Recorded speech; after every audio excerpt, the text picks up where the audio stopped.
Hey y'all, I'm Susan May, and I appreciate y'all coming out. I talk a lot, so I guess that's how I got this job. I'm a little bit intimidated because there's a lot of family here, and when I say something wrong, y'all just sort of raise your hand and I'll let you correct it, but don't shout it out completely. I'm going to tell you the memories that I have of the house. I'm actually the granddaughter of Eileen Plummer, who was the second daughter of the Myhrs. So that's where I am in the hierarchy. And I have other family. Y'all do, I'm not going to make you stand up, but if you're a family member of the Myhrs, if you'll raise your hands. So that thankfully they came and made for a crowd. So if you have any questions, they can tell you stories as well. But when my grandmother lived in this home, when all of my growing up life until I was 24, 25. And so this was the home I came to for Christmas, came during the summer and that sort of stuff. So my memories are skewed by that. How about that? So, and what I can remember that she told me, and some of the things that I've since learned from other members of the family. I'm going to start out by telling you what it looked like when I was a kid and when I was growing up. For one thing is the entrance was the completely opposite direction. The entrance was straight, just a straight road all the way down to Old Harding Road.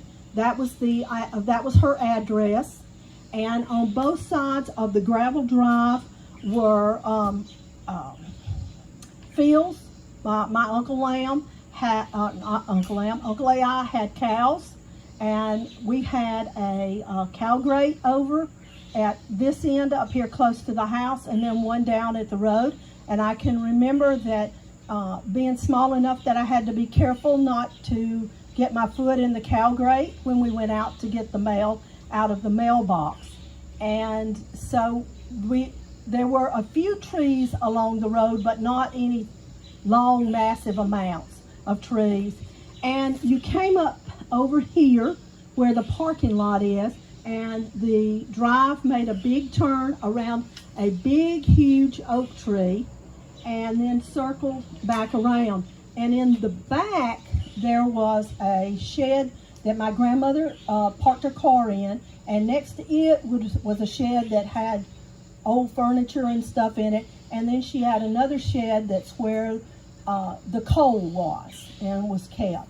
And all of the fireplaces were coal fireplaces that you had to use a shuttle and bring it in and lay a fire. And Plum almost always had in the winter always had a fire laid in every single fireplace on this floor. Only when she thought it was going to get really, really, really cold were we allowed to have a fire upstairs. I can remember one Christmas having a fire in the bedroom where I slept, and even then we like to froze to death. I think I had like 4 or 5 quilts on me. It was so cold. It was cold, and there was a hand pump for water that was about where the fire stairs are at the corner there. And I can remember going out and having to pump water that we used to wash the dishes. And now there was running water in the bathrooms, but we did a lot of pumping there for quite a number of years. And then up above that was the barn, and it was a big old barn, and Bo and Ed, my brothers, played in it a little more than I did, but I can remember going up there, but we were we weren't supposed to. I realized on this trip we had a whole bunch of don't go here and don't do there, but the cistern was up there that collected the water for the part of the water for the house, and so my grandmother didn't want us to fall in the cistern and drown, and she didn't want us to fall out of the barn. And then if you went on up where the entrance is now, it dropped off like it does now, just a sheer cliff there, except there was only a single lane road that went there. But so we didn't ever go on that end of the pasture. We could do anything on this end of the pasture, or the front end of the house, and we spent a good deal of time in the creek in the summertime. Inside, most of the time, the back door was what was the main entrance, and we would go in. I guess the second room where we got our meal. We would come in through that door, and that was originally my great-grandmother's bedroom, and then and later in time that became my grandmother's bedroom. And we would use that door, or we would go through the kitchen. The front door was almost never used, and I don't know if y'all have ever gotten to use the doorbell, but that was great fun for us, and but it wasn't as much fun for my grandmother, so she didn't let us play with that much, because it would always be ringing. But we didn't spend a lot of time on the front porch at all, but we spent a lot of time in the back. The stairs going down to the pool are y'all's addition. They didn't exist. The door leading out of the dining room was there, but it was rarely used, and so most of our living was done in the back part of the house. But as you came in through the front door, there was a baby grand piano here in the living room and a couple of chairs. And then in this room, which did become, when for my grandmother, was her living room, but that would have been Dr. Myhr's study. And it had 4 sets of bachelor shelves, the kind that, like the lawyers with the glass fronts that lift up, and they were solid full of books. And one of my cousins got those, because I didn't get one and I wanted one. And but I do have, there was a couch where there's a couch now, and I actually do have that couch, and had a small little blue chair that sat by the fireplace. And I'm talking about, it sits maybe this far from the ground and has a real high back, and I did get that one.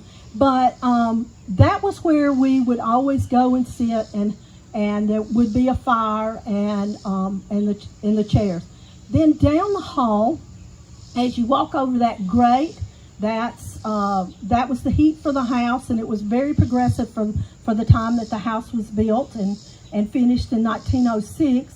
And as a smaller child, I can remember not stepping on that because it burned the bottom of your feet. And we were really, conscious of that. And then underneath the stairs, in the spot that's now a closet, that's been added on as a closet, was a wooden table that fitted that area just perfectly. And that was my grandmother's desk. And that was where the phone was, and she was on a party line. And there was a couple of ladies on her party line that talked a whole lot, and did not appreciate grandchildren getting on the party line and listening. And but all of Plum's stuff was there. And then the back room had a bed and a chest. And I got to thinking about one of the progressive things about this house also was it actually had closets. It didn't require wardrobes. Now, they're tiny closets by today's standard, but the rooms do actually all have built-in closet. Now, not walk-ins, but actually have closets. And that was unusual for a house this age. But y'all have added in, between the living room and that back bedroom, y'all put in an extra door for flow, I guess. But that did not exist. So it brings us to the bathroom. The 2 bathrooms that are there now was one large bathroom. Well, yeah, it was one large bathroom. And there was a footed tub that sat against the wall. and the footy tub is in my basement bathroom. When I built my house, I built my basement bathroom just around that tub. So the door's big enough to get the tub out and take it with me when I get ready. But it weighs, a ton. And it had a commode on one side, and then a pedestal sink. And then she had a large enough wardrobe looking thing that she had towels and that sort of stuff in it. But the nifty thing, or the interesting thing about it was, it had one of these big windows in that bathroom. So Plum had it frosted over, because if you stood on the porch and it wasn't frosted over, you looked straight into the bathroom. So, that brings us to the dining room. The dining room was the same wainscoting and everything as the rest of the house in the dark color. And it had a big, dish chest or whatever that went really tall, a break front that was really tall, and it was packed full of dishes. And that comes from the fact that my grandmother lived here and her mother lived here, so all of those dishes were all in that one big chest. And there was a big long dining room table. Andy, do you have that like dining room table? You have the chest and the dining room table. And the dining room table sits like 12, 14. It was, yeah, it's gigantic. And the Myhrs had a lot of company because of Granddaddy Myhr's job as a preacher. So anybody that came to town came to dinner. And and then there's the butler's pantry, and which part of it's been closed off. It had shelves in it, and then on the other side it was Plum had an ironing board and different stuff along there. But the number one rule was you were never allowed to run through the butler pantry doors, either coming or going, because you could hit somebody because the doors swung. And my grandmother was responsible for doing the communion at the church every Sunday. And my brothers and I liked grape juice. And she always kept a big bottle of grape juice, and that's when the stores weren't open on Sunday. And she would always get on to us because we'd drink up her communion grape juice, and she wouldn't have enough on Sunday. So that was a big treat, and we still love grape juice to this day. But that's what I can remember about the butler pantry. The kitchen here has been completely changed for the better, much better. When I can remember back that we washed dishes using the pump. I don't know why she did this, but it was just her by that time. And I can remember when she actually got physical hot and cold running water in the kitchen to wash dishes. But I was old enough to wash dishes when she got those. But outside that, the drain drained into a little bucket that you would have to go out and empty it. And that was a nasty job. That was a job I didn't like to do. And all you had to do was dump it in the yard, but I didn't even want to carry it. So, there was a refrigerator by the door, and then a large, old big table. And Virginia Lee, cousin, she has that. And every time I think about the kitchen, I think about just a good old-fashioned place where when you read a book and people sit around and are just kind of happy to be there. That was what that kitchen and the kitchen table was like. It was the least fanciest place in the house, but it was the most fun. And then there was a stove that was beside the window and that faced to the back, and a chest that held. Well, it had it had doors that opened on the bottom and then shelves that Plum would keep pots and pans and those sort of things on. So that's what that looked like. Then if you go upstairs, and we were told not to slide down the banister, but of course we did that. My brothers were a lot more guilty of that than I was. I might have mentioned that they slid down the banister to somebody, but there was one of the steps after you make the turn creaked. So at night when you had come downstairs, you didn't want to step on that creak, because then Plum would know you were not in bed, and because she could hear that stair creak.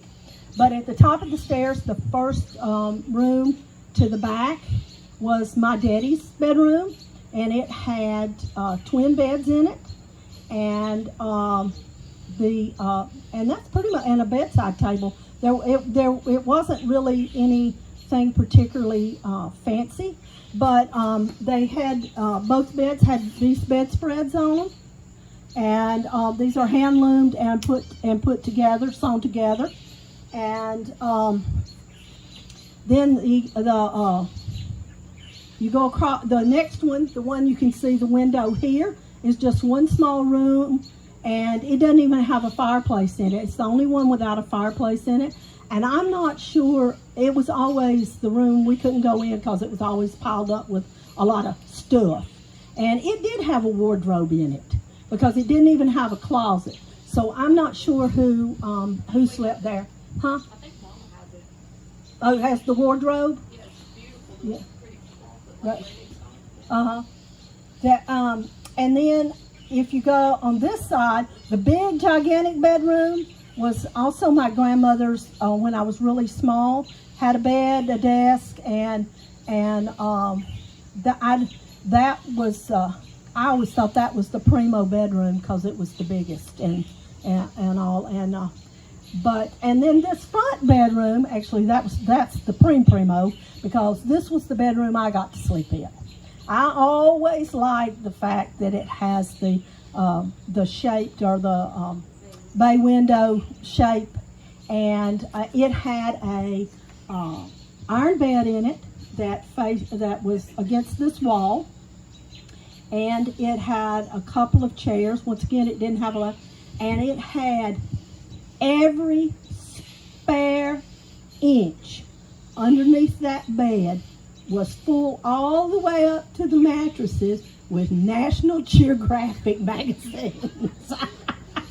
1900 National Geographic magazines and on up.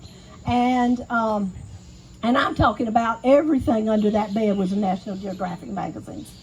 But this basket that's right here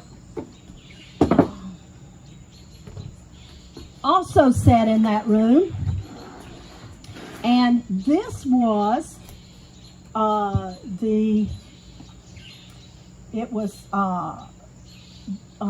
great-grandmother, the Minnie Deborah Bolton's daddy, who his picture is right here. He served in the Civil War. He was injured.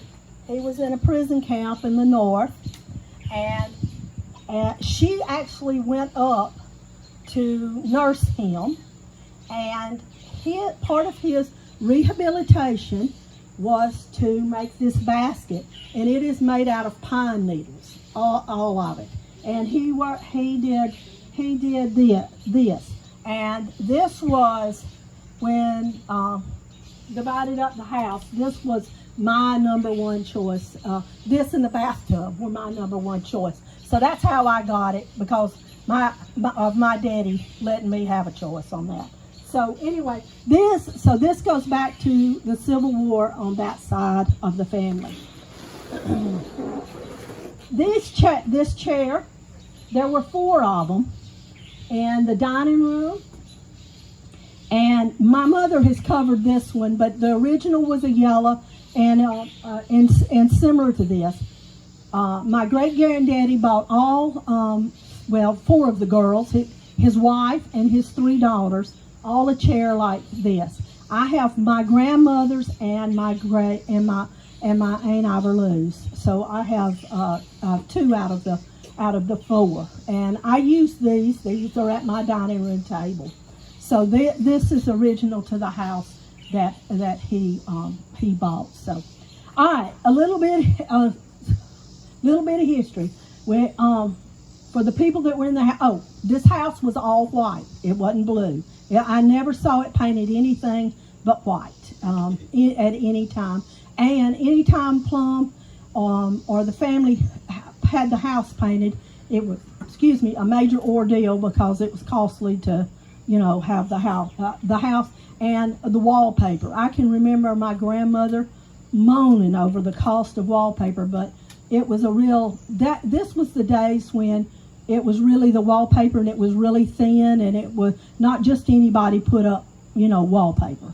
But anyway, so the people that built this and lived here and did this were Minnie Deborah Bolton, and she was from Limestone, Tennessee, and she had middle child, brother on the top, my brother on the bottom, and then Anders Iverson Myhr, and he came from Norway, and we've had a debate.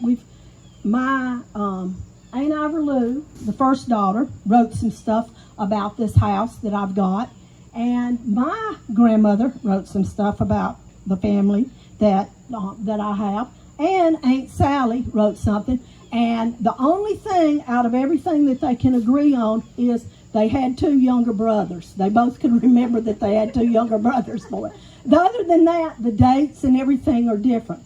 My grandmother told me, standing out back, I remember asking her about her daddy, and she told me that he came over here when he was 12 years old, and he didn't speak a word of English, and he stood on the street corner under a street lamp crying because he could not tell anybody he was hungry. But I did find on the Ellis Island notes that he came into Ellis Island, and it said he was 12 years old, but we have somebody that says he was 14 and he was 17. So, and we being Virginia Lee and I, have tallied those numbers and still not come out with something that we're satisfied. But let's just say he was young when he came to America. By himself. Yeah, by himself. And he came in New York, and he made his way to Chicago, Illinois, where he had cousins. Because back then you had to have a sponsor in order to immigrate to America. And with his cousins that were already there were sponsoring him. So he went there and he lived for a while. But he also had a cousin that lived in Quincy, Illinois, and that's not far outside of Chicago. But he lived on a farm. He went to live with that cousin on that farm, and there he worked on the farm and went to school and earned enough money to go to college. And he went to Culver's Stockton College in Canton, Ohio. And and there he got his theology degree. But it was also at that time that he started being interested in being involved in the Christian church. The cousin that was in Quincy was a member of the Christian church, and he also, it was the time that he really learned to speak English. He used a Bible that his daddy had given him that was in Norwegian, and the English Bible, and he knew the Bible verses, so he learned a lot of his English from comparing those the two Bibles. Like now I've lost my train of thought here, but he worked on that, and education was real important to him. He left Norway because he wasn't enamored with the Lutheran Church being the Church of Norway.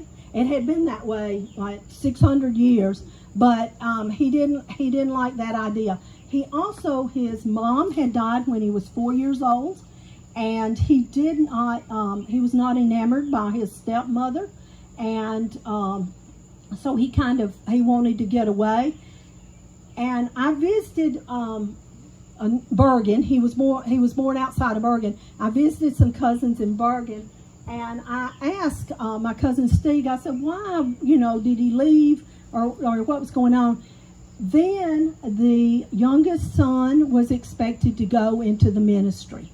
And, at the time, I think about the Victorian area where, one was going to inherit all the land, then one went into the military, and then whatever's left went in, became a monk or a priest.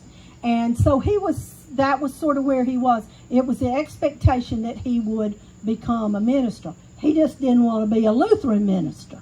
So he decided, and he had read, this is per Ann Ivor, but he read a lot of books about America and the frontier, and he wanted to come to America. So he did so in the late 1850s. So that wasn't right. The 1880s, excuse me. He was born in the 1950s. So he becomes the minister of the Christian church, and he starts traveling, and he ends up being for over 20 years. He is the corresponding secretary for the Christian Church Association or convention, and my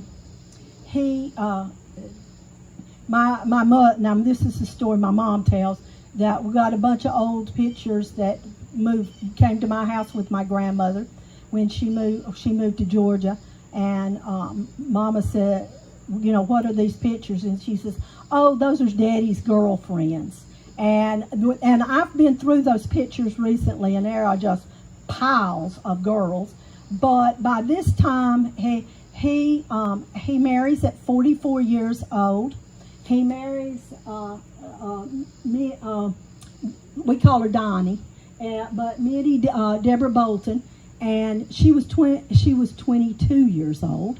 She had a degree in Latin. And so we have, both of those were college educated in the 1900s. And she's the one from Limestone. And I asked my grandmother, I said, do they know, did he remember her as a girl? She says, oh yeah, she remembered her, while her playing in the yard, because he was a traveling minister. He came through, he spent the night in the neighborhood, in the church. There's a letter up here that I have that in 1900, Granddaddy Myhr went back to visit in Norway, and she wrote him a letter, and it starts out, Brother Myhr, but it ends, affectionately yours. Now I tried really hard to find anything questionable throughout the letter, but I did not find anything. It was all above board, but that affectionately yours. So they actually married in 1900 and lived in the Virginia and Limestone area, and both taught school. He taught at Milligan, and she taught also.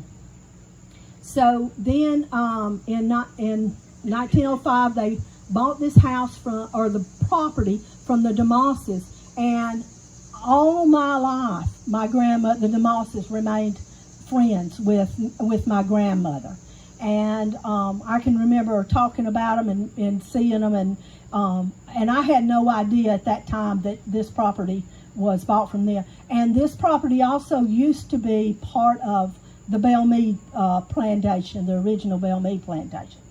So they bought this land, built this house, and then moved. At that time, they had Aunt Ivor, which is the oldest in the bunch, and Aunt Ivor ran the show, or she tried to run the show. She was the oldest, and she was born in 1902, and no, let me back that up, 1903, and she went to Milligan College. She went to Phillips College out in Enid, Oklahoma, and she became a professor of English at Belmont.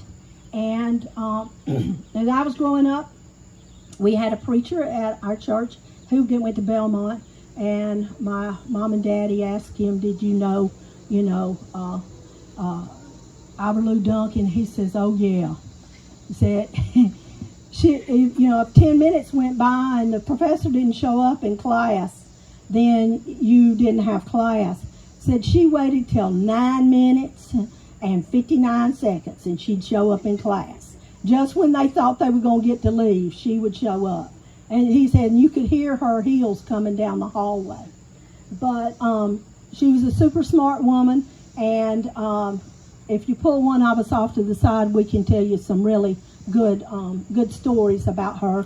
But I will say this, that my daddy grew up with till he was 10. She got married when he was 10. She was 45, and so she was an old maid for a long time. And the Uncle Lamb is 15 years younger, so he was in his late teens when she got married. And I remember I asked Uncle Lamb about it or something, and he said, "Oh yeah." I told him, I said, "Look, boy, this is going to be a mess." And it was like, because she was getting mad. They were having the reception here, and he said, "Whoa, this was going to be something." And I think the two of them were partners in crime. Most of that time, they protected each other. But Aunt Iverlou, really good at English, and loved her family. And we were not allowed to talk about politics at the kitchen. At the dining room table. And my daddy brought them up every time. And so it always turned into an interesting table, even for somebody that was young enough to not really know what was going on. All right, the next person over is my grandmother, Carrie Eileen Myhr. She hated the name Carrie, or Kari is how they say it in Norway. But so she went by Eileen, and I call her Plum. That's a derivative of plumber. And my mother is called Plum Plum, and I am called May May, all from kind of a spin off of that concept. But Plum and Aunt Iverlou and even Aunt Sally went out to Enid, Oklahoma, to Phillips College. And the college itself, there is a college there. It is a community college. There is one building left that was part of Phillips College, and the only reason I know that is because I've seen pictures of my grandmother standing in front of the building. But when I went into the main offices and asked about Phillips College, everybody I talked to went, So, Enid, Oklahoma was a completely different world than living here. We've got trees and stuff, and you can go miles and not even see a tree out there. And dusty and hot. And at that time, this would have been in the late 20s, was very much a still cowboy and Indian sort of place. And so, but Phillips College was part of the Christian church, or sponsored by them. And so, Granddaddy Myhr sent his girls out there, and he had them all have had a cedar chest built for them. And I have my grandmother's cedar chest, but each one of the girls got one of those when they went off to college. My grandmother she went to Hume-Fogg High School. They were homeschooled, and then they rode the train into Hume-Fogg in downtown Nashville. And Plum was a year behind Dinah Shore at Hume-Fogg. And so all the girls went there. I think it was thought that the Bellevue education was not up to snuff at that time. So she went there, then they went to Milligan, and also went out to Phillips. She met my great-grandfather, or she met my grandfather, which this is a picture of him. And He was from the Panhandle of Oklahoma.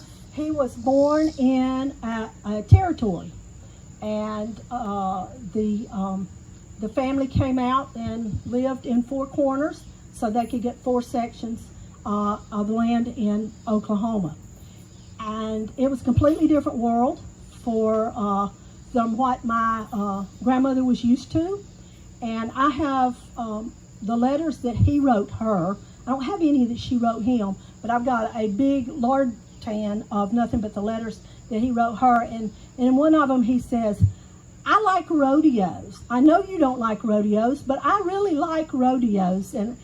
But they were from 2 different worlds, and they ended up marrying, and they both taught school, and she was pregnant with my daddy, and 6 months pregnant with my daddy, and on New Year's Eve, on 1934, my granddaddy died of a busted appendicitis, and this was 4 years before they had penicillin that would have saved his life. So Plum, I have a letter where she wrote home to Donnie and said, Mama, I need you to come out.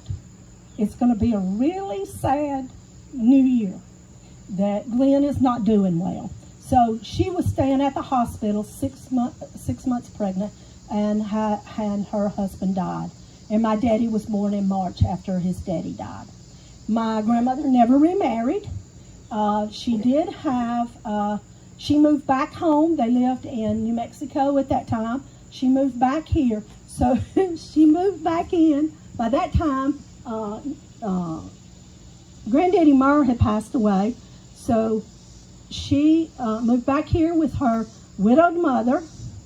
She was a widow, expecting a child, had a teenage brother at home, and an old maid aunt.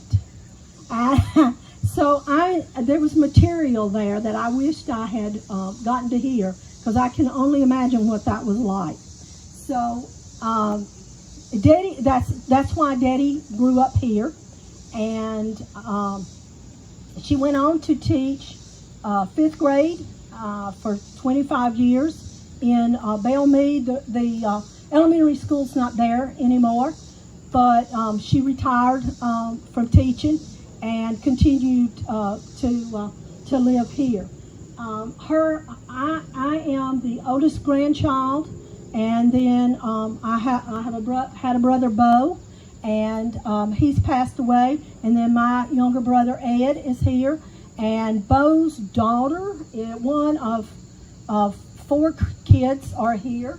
And so I have 4 children and 8 grandchildren, and then down to Bo, he has 10 grandchildren, and 10 of those are under the age of 4, y'all. It's wild. And then Ed. So we did a little be fruitful and multiply in there. Then we have Aunt Sally, who was born in 1907, and Plum was 1905. So it's about 2 years between each one of them. And Sally Melvin Myhr, and she did the same with all of the other kids, all the other girls. And she married Owen Thomas, which he also went by Squatty, and he worked for the Nashville Bridge Company. They met at a camp, and she already had a date, and he begged her, said, well, after that date, will you go out with me? And 3 weeks later, they were engaged and going to get married. And so Aunt Sally lived in Bessemer and Birmingham, and I called him Uncle Tom. Aunt Sally and Uncle Tom, and they lived in Mexico. He went to Mexico to start one of the National Bridge Company plants there, and they were always fun. They were the fun aunt and uncle, and I can remember Aunt Sally had a really great smile, and it was always a mischievous one. And they lived in, after they retired, they lived in Magnolia Springs, and we'd go visit. And when we started going to Gulf Shores, I'd go by Spanish Fort and see her until she passed away. And so then they had 2 children. They're Owen Thomas Jr. and he's called Buddy, and Virginia Lee is his oldest child. And then there's David and Betsy and Robin, and Virginia Lee has 2 grandchildren, and Betsy has 12. No, what did I put? No, she's got 3 kids. 3 kids, and Robin and Virginia Lee is from Jacksonville, Florida. And David lives down West Palm, or down in that area. And then Betsy is where? Vidalia, Georgia. And then Robin is West Palm. Yeah. So back to us. We live in Rome, Georgia. I live just north of Atlanta. Then they had Sally, Myhr, Williford. Do y'all see a trend? The Myhr keeps showing up all the time. And they have 5 children: Sally, Helen, Owen, Ed, and Julie. And they live in Mississippi, in the Jackson, Mississippi area. I think it's Brookhaven. Okay. And they have their grandchildren in that.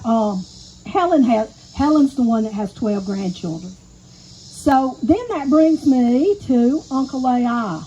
And he's the junior, Andre Everson Jr., and my Uncle AI. And he married Aunt Ethel May, and Aunt Ethel May was his secretary. At the National, he also worked for the National Bridge Company, and he went to Vanderbilt and got an engineering degree. And they married, and they live where Publix and Regions over right there on the right-hand side of the road, just not even a half a mile back through there. They had their home, nice brick home, had a basement. Remember, they had a basement and a pool table, so I was impressed. And we would go there. Anytime we came to town, we went there for breakfast. Even if we were going home that day, we went there for breakfast first. And Uncle AI and Aunt Ethel May made a great breakfast. But and Uncle AI, the things I remember about him was he came by every single day of the week. Maybe not on the weekends, but every single day, like clockwork, and came up and stopped and checked on. I know he was checking on my grandmother, because those cows didn't need that much attention. But the excuse was he was checking on the cows. And he wore had a collared shirt, and he'd always taken off his tie and his jacket, and always rolled up his sleeves three quarters of the way. And he would come in, and I don't know if he went home and then came back over here, or he went on his way home, but he came I could count on him like clockwork to stop by. And he had he loved to hunt and fish, and had a albino deer head. He had shot the albino, and and it had these big, it was stuffed, and it had these big pink eyes. And so anyway, that was the one thing I could remember about him. But we all loved Uncle AI. I think that he was the dad that my dad didn't have. And because my dad learned to do the hunting and the fishing and the boating and floating on the Buffalo River and doing those sort of things. So we were always really grateful to him. But and Aunt Ethel May is just as interesting as Uncle AI. She loved the beach all the time. She loved the beach. Even in the wintertime, she had a great tan. And she wore her hair when it came over, and it flipped up. and she always had a beautiful smile, but she giggled, and so it was always fun to see her. And she liked shell art. She had it was like a kid's store for us to go and see the artwork that she had people make out of the shells she had picked up. And she could float. She could go to sleep floating. And one time she floated out so far that she was out where the big boats were. And the boat had to honk at her and wake her up and tell her she was too far out. And she had to slowly make herself, not to panic, and slowly get herself back into land. There is not a time I don't go to the beach and start floating that I don't think about Aunt Ethel May and her ability, to float. But they had two sons, Anders and John, and Anders' boy and wife are back here, Dot, Andy, and Johnny. And Andy is you're the fourth on the Anders Everson, and he has a son who is the fifth. So that has carried on. And John, he is named after John Anders' brother. So and they have between them have five kids. And then there's John, and John has three girls. And I hadn't figured out where they are in the hierarchy, but we're all going to join Facebook, and I'll know exactly who they are and where they are, and what they're doing the next time I stop by. And then Uncle Lamb was the baby in the family, and he was the one that lived here with my daddy, and all those women. And he used to say that they'd say, well, who are you going out with, or where are you going? And he said, I'm going out with Lucy Fullbosom, because he didn't want to tell them who he was dating, and I can't blame him. And they said he was almost married before he ever admitted that he was dating Aunt Betty.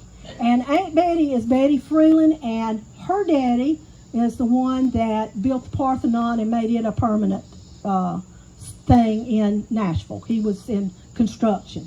So Uncle Lamb, both boys went to, and just went right out of my head, but a boys' school, a boarding school, and then both of them went to ended up at Vanderbilt. Now Uncle Lamb went into medicine, and before he passed away, I interviewed him because he was in World War II.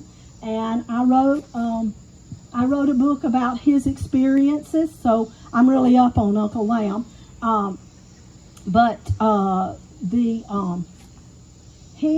He was told by a professor that he had really good memory, and that he needed to think about going into medicine, and he did, and he got his medical degree from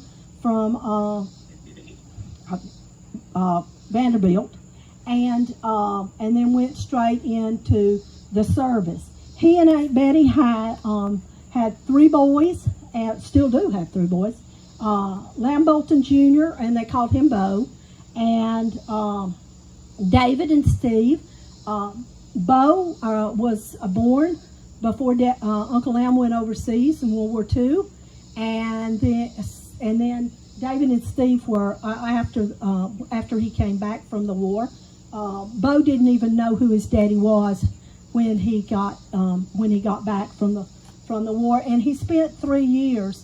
He went to North Africa, and then came to England and got ready to go in behind him in Normandy, and ended up all the way in Germany at Berchtesgaden at Hitler's Eagle's Nest. And he was in the Air Force, and he was a flight surgeon, and that's when being a flight surgeon was a relatively new thing. And the Air Force was the Army Air Force; it wasn't the Air Force that we have today. Lamb Jr. Went to law school at Vanderbilt. Been a lawyer in Memphis, and he since retired. And he married a lady that had one girl, but he had a child of his own, and she became a veterinarian, and she's married, but I don't know if she has any children or not. And then David lives in Cades Cove, Tennessee, near Gatlinburg, and he used to do pottery. He also has handled selling Oriental rugs, and he married a lady who had, I think, 6 children, and so he still lives over there. And Steve Leach lives in Beach Bluff, Tennessee, which is close to Jackson, Tennessee. And when Uncle Lamb came back from the war, he moved to Jackson, Tennessee, and he was a founding partner in the Jackson Clinic. And a number of people said that just going to see him made him feel better. He was a super pleasant man, and part of his job during World War II was to get to know the men well enough to know whether they could fly or mentally fly, and he had a real personality from that, which I'm confident he got from having the type of dad he had. I did ask Uncle Lamb one time, I said, did you play cards because that was the popular thing, was cards in baseball and during the war? And he says, oh no, he never played cards. And I could tell by the look on his face that was something that his daddy would have frowned on. And Uncle Lamb's best buddy in World War II happened to be a clergyman. And even 70 years later, when I asked him about him, he had jumped out with his group, and he had changed groups. He was no longer with Uncle Lamb. He had changed groups, and he was killed while parachuting, and he didn't have to. And 70 years later, tears came to his eyes. Anyway, that is the family down to, unless you want to, all of our grandchildren, and we did pretty good on multiplying, to say the least. And real quick, and then I'm done talking. These pictures, this is Granddaddy Myhr, the second man in this picture, and there's some postcards of the Bellevue Church from some time ago, and you're welcome to take these if you want. In fact, I'm going to set them over here in this chair. And salt and pepper shakers are from this house. A couple of egg cups and a bird, and that are Norwegian. They came out of this house. The bird I hang on the Christmas tree, my Christmas tree every year, and these little candle clips where they actually, used candles on a tree. I never saw it lit. That was good, one thing. But these came off of the Christmas tree, or out of the Christmas ornaments here. The glasses, the pen, the darning needle are all from here. Everything you see up here is from here. Virginia Lee brought a number of pictures of her family. Some of the older pictures here. If you ask, I'll point out who is who. And let me add, the box with the Bibles in it were my great-granddaddy's.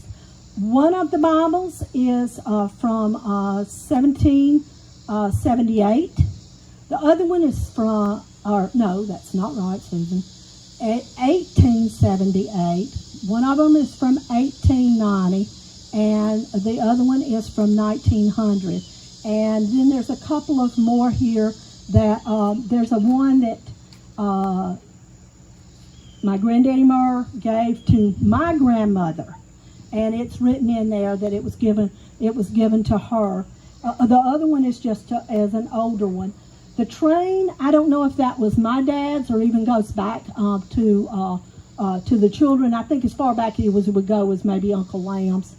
And the family tree, Aunt Iverlou went to Norway, had somebody put together the family tree, and then came back and had it all framed and said, y'all owe me so much money. But anyway, that's our family tree. on the Norwegian side. And I've got some old Christmas cards. I have 300 old Christmas cards from 1930.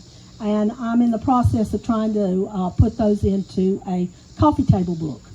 And the doll, I'll tell you about the doll. My grandmother's boyfriend, for the lack of a better word, was Mr. Thale. And if you go on the road that's by the fire station and you go across the road and just up the rise, and there is a tan Victorian home back over there. That was Mr. Thale's home. He was married to one of the Harding girls, and his children were grown because I never met them. And but he would come over and court my grandmother, and we went to visit him one time. And out in the shed, which is still there behind the house, I found the doll head, and it's from 1900. And I dressed the doll, but the doll head itself came out of his shed, so that dates really, really far back. Also, this little chair, was from Mr. Thales in the Harding house, and they used it as a sled. You can tell it's slick on the back, and that was part of their stuff. And I have a picture of all of my children, all of my grandchildren, everybody in this chair, and they still love to play and sit in this chair.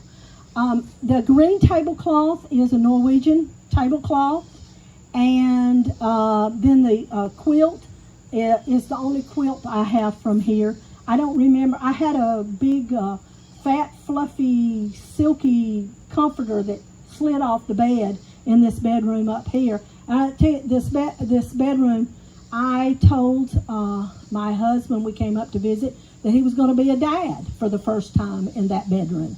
So that's kind of a big deal for me.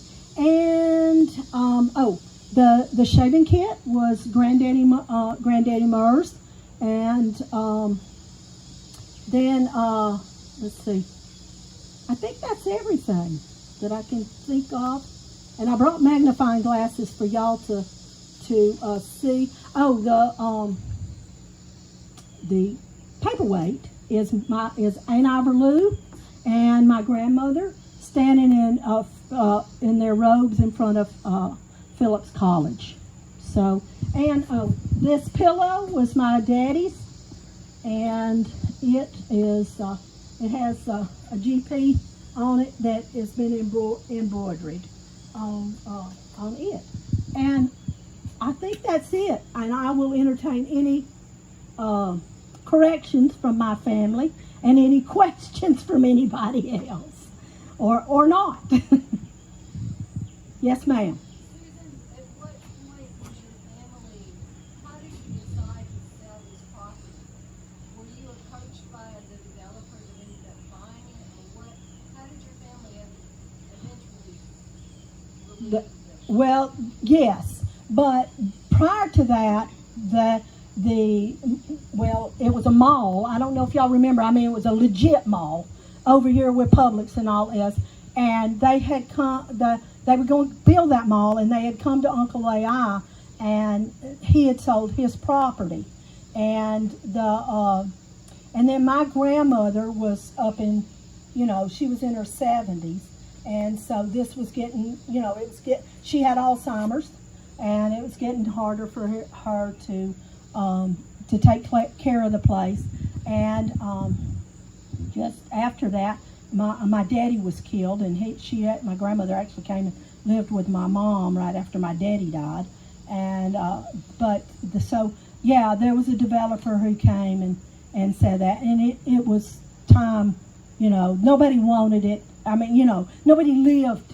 I would have wanted it if I lived in the neighborhood, but I didn't live anywhere nearby. So, yeah, and then... and all 5 of the siblings were still alive, so it was easy to say, Yeah. yes, this is the consensus that we want to come to. Yeah.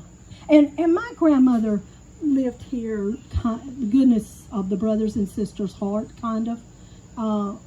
She paid the bills and took care. and that sort of stuff. But I think that the thought was always, we're giving Eileen a place to live. And so and the luckily I ran the cows on the on the property and stuff like that. But it had always been home, and you hated to give it up. It was a very big deal for me that y'all kept the house and made it into the community center, because we hated to see it torn down. And so it was a really big deal. And I come by, anytime I've come in through Nashville, I would come by, and how I ended up here was that my mom owned some tree farms in West Tennessee, and I had promised my children that no expense, trip, if they'll just go and make me happy and look at the tree farms, and I made a point that we came back through Nashville and to show them the house. And I had not been in years. Now my sister-in-law and her kids had been in a long time ago, and so that's when we met Debbie and got a key, and we got to come in the house, and we were terribly impressed with the sign. I mean, we all had our picture taken with it, so that's how it came. It came around, and I think I always liked the fact that it was an over 55, because that group of people usually take care of things, and it's really nice that it stayed a good deal like it was. It still smells like it did when I came. It was really nice. Now I will say it is disconcerting to this day that we don't enter down here off of Harding Road. That just doesn't do. And the fence, the rock fence, went all the way across, and that was the only thing that was used to keep the cows in. So, and it's not. I look at it now; it's not terribly high, and so it was a big deal. A car ran into it somewhere along the line, and they had to have it fixed, and they couldn't find anybody that knew how to fix it, because it's an art. Because none of it is. None of it was no cement or anything. It was all in how you stacked it to make it work. So, anything else? That was a really long-winded answer. Do any of you know how long did he minister at Bellevue Christian? Yeah, it's out there, but I think it was about in the late 1883. It was 35 years. Yeah. He was a long. And he was an evangelist too. From what I gather, he was gone most of the time during the week, and and so that meant that Donnie ran the show during the week, and with 5. Apparently, he came home and had a good time because he had 5 kids, and he showed up. But there was 22 years difference in their ages, and so even then, he. By the time Uncle Lamb came around, he was almost, 60. And by the time Uncle Lamb was a teenager, he was in his 70s. And I can't, that was before nannies and being, not Jack Lemmon, one of the movie stars that had a baby when he was 75 or something like that. I mean, there must have been some real yang going on there, and people disagreeing on that, because and he was a really, from all I can gather from what they were reading, and he had real set ideas about how things should be done, and certainly about education and the importance of education. And he was the one that named all the children. Yeah. So, yeah, and all of them are, they're named after somebody and significant in their, their life in the past. Like the Corey that my grandmother is named after, that she hated the name.